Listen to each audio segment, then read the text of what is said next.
Eh, kung first time mo maglalagay ng fund sa Gcrypto, punta ka lang sa Gcrypto na yan.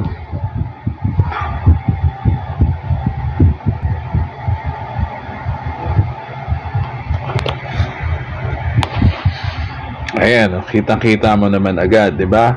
Ang nakalagay sa portfolio value 160 lang. So kailangan mo kunwari mag-top up ng ng 2,000 pesos para may pang pondo ka sa ating Global Premier. O ita-top up mo 'yan, syempre. Ayan, top up.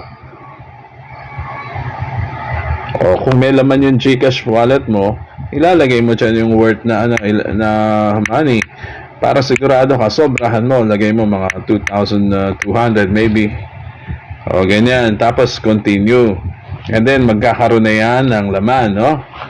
So makikita mo na yung trading wallet mo na 2,000 na yan kasi zero, ayan, no? Nakita nyo, meron tayong portfolio value. Ayan yung nasa digital money, nasa crypto na. Itong trading wallet, bibili mo yan ng digital money. So kunwari, may laman na yan, no? Bibili ka na ng digital money, punta ka sa USDT Tron. USDT. So, select mo lang USDT. Ayun, yung may kiss mark na red. Ayan. O, di ba? Bibili tayo kasi walang laman, di ba? Kasi magkano lang laman natin, no? Ayan, no? 160. So, ibig sabihin, kailangan mo mag-buy. Ayan, buy. And then, enter amount. Kasi wala nga laman yung trading wallet natin, no? Tingnan mo, zero.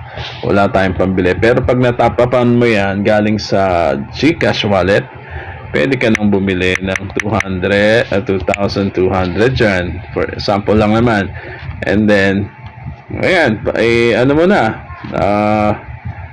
click mo lang next na yan, sa ibaba, yung button, magkakaroon na yan ng laman, no? Imbis na 160.